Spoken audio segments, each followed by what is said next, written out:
time for another Coffee with Kilroy, or what I like to call beverage in a book.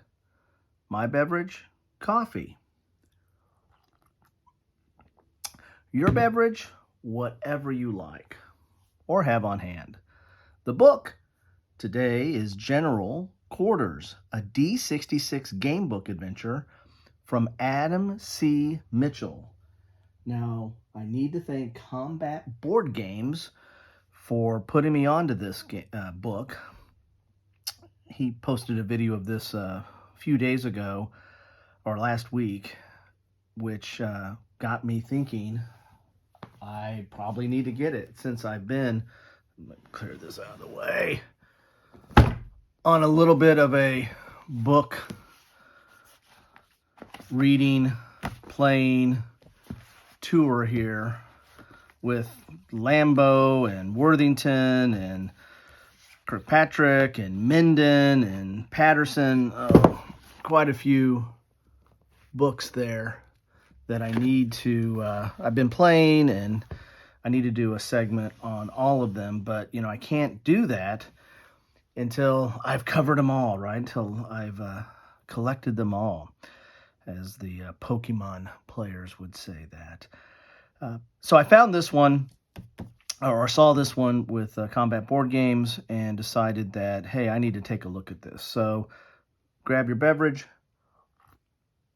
or whatever you are drinking, and let's peel into this one. Now, this is a D66 game book, and that means a lot of the old games, Avalon Hill, I think, did this quite a bit, but a lot of the, and there were several sports games, I think, did this.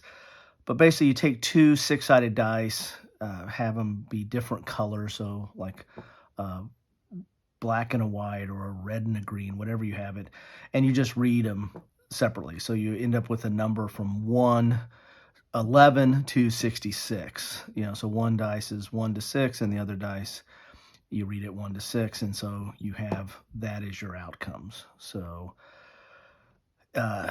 you don't have all the combinations that you would have like for a percentile dice, but you have quite a few there.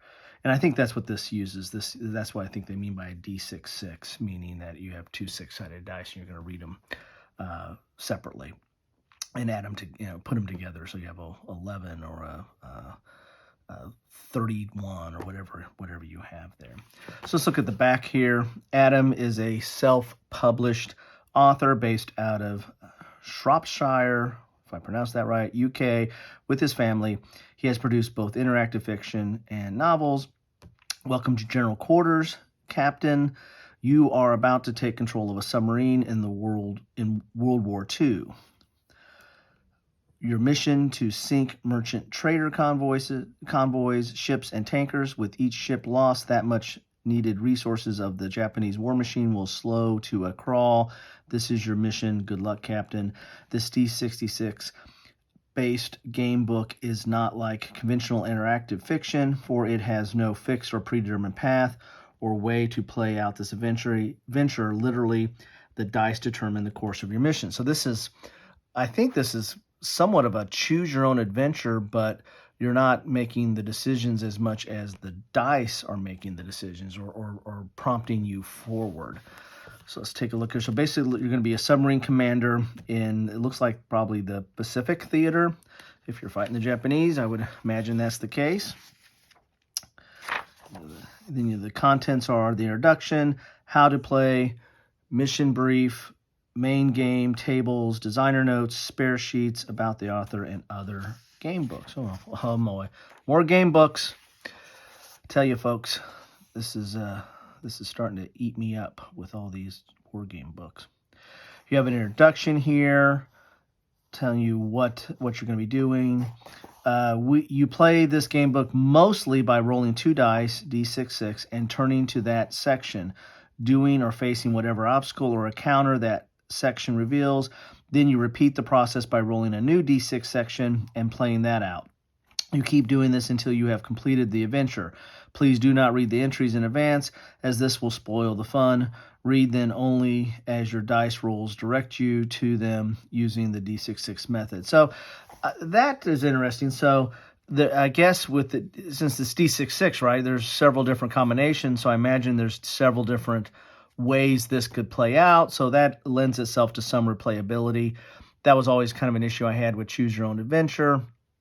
And one reason why I didn't complete a lot of Choose Your Own Adventure, I didn't want to spoil it. I didn't want to have, go through it and ruin the experience until I was ready for it and really wanted to, enjoy and experience it. And so I kind of put those off because they were kind of one-time plays or one-time reads.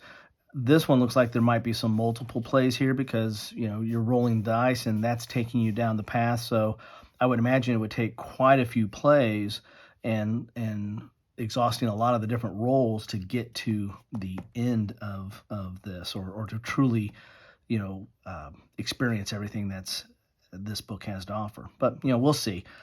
So that's an interesting way to take the Choose Your Own Adventure and randomize it a little bit more than just making decisions and then cutting off those paths. So anyway, that should be interesting. And question out there, who else has that?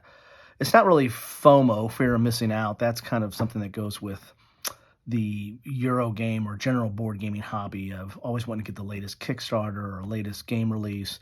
There is that in war games as well, but probably not as pronounced as it is in the Euro hobby. Of course, I could be wrong on that. But mine is more of a fear of messing up, right? I don't want to, mess up the experience or ruin the experience until I've got just the right moment. And I want to, and I don't want to have that experience go. I wanted to kind of savor it and want to keep it out there. I had the Sherlock Holmes Consulting Detectives that came out in the 80s. And I played like the first couple of cases, and then I put it aside. I said, I don't want to ruin this. I want to savor this. So I don't want to play it all and then it'll be gone, right? And now that's been 30 years ago, right, or more. And so guess what? I can play those missions all over again now because I forgot it. So between time and Alzheimer's, I might be able to play all those games again. Anyway, so how to play General Quarters. Command and hull, crew competency points. So this gives you some of the basics of your ship. You're basically a submarine captain. Here's your skills, payload, clues and code words, non-D66 sections, and completing the adventure. And here's your dice code. So a D6 is roll 1 dice, 2D6, roll 2 dice, and add the results. A D66, you roll 2 dice of different colors, and then do that, numbers. So, you're going to generate anything that has a combination of 1 through 6 on each of those dice. Here's your page here. Here's combat. Here's your mission report. So you can probably make a copy of that if you need to. Mission brief, main game, happy hunting. And then you start here, and then you roll your next D6 section, and that will take you to where you need to go. And so I don't want to spoil this, but then you just have different sections here. I'll just kind of flip through here a little bit. So this is 46. I bet you the next one will be 51. Yeah, there's 51. So these are the sections. Like if you roll a 5-1, then you'll go to this, and so on. So that's how this is generated, huh? So that's kind of interesting. I think they just took a kind of a novel or several different situations, and then just geared them to these roles, these different roles you have here, the D66 roles. So. And there's number 67. How do you roll a 67? I don't know. Anyway, so here's your naval table, injured.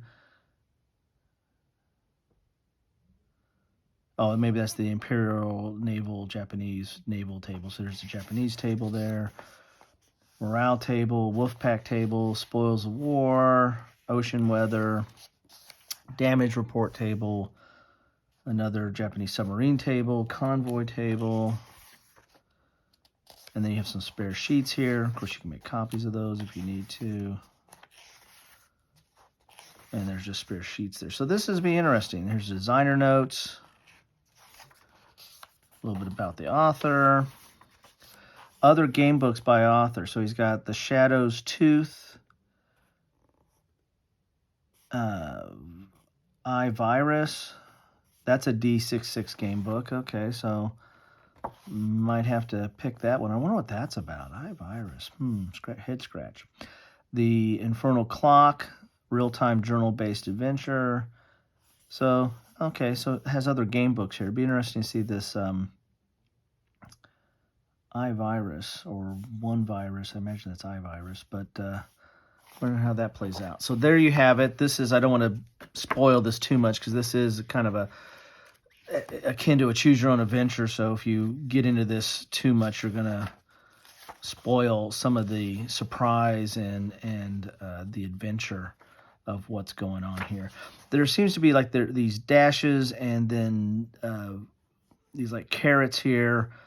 I think those maybe guide you on the mission, and these numbers might be the number of the paragraph you're supposed to, like if you roll 2 ones, you go to that. I think that's I think that's how that works. I need to get into this a little bit more.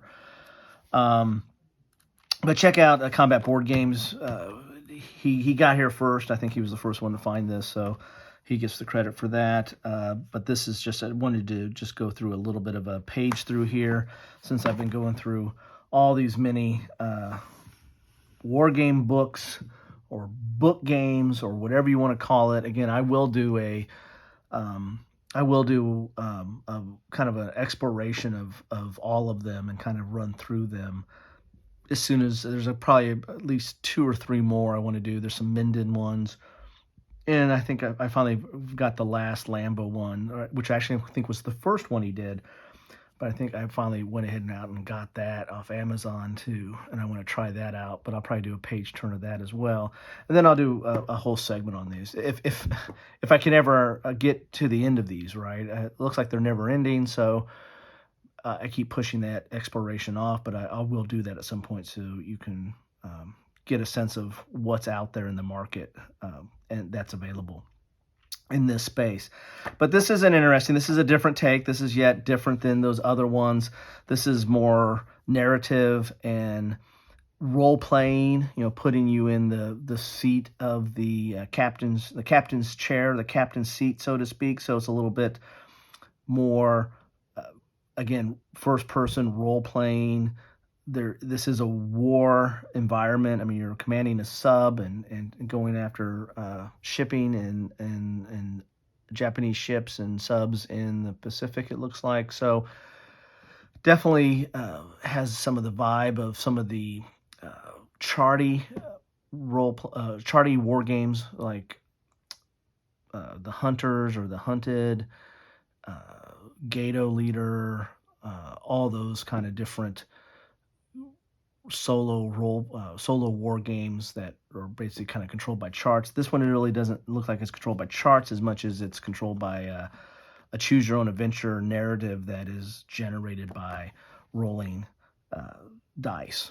So anyway, that's what I have for you today. Enjoy your coffee or whatever you're drinking, and love to hear your thoughts on this. On any of this space of this war game books that are very active nowadays.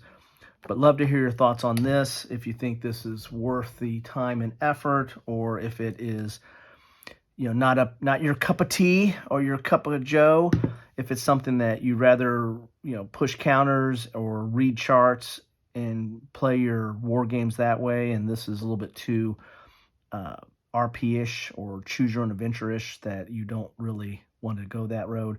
Love to hear it. This is interesting though. I love seeing how this space is developing and seeing all the different options and variety that's out there. Keep it coming, everybody who's working in this space. This is very interesting, especially for solo gamers, but I think even some hardcore war gamers are picking up some of these books and playing around with them because they can. I mean, they're very accessible. They're very portable. and they kind of scratch an itch. I mean, they don't take up a lot of time, and you can get some, you can achieve some experiential feelings or notions or gameplay in doing these. So anyway, that's just my thoughts. Thank you for spending some time with me. I know it's precious, so any amount of time you spend with me is greatly appreciated. I really do appreciate that. And have a great rest of your day once you finish your beverage, unless you're going off to another one. Have a good one.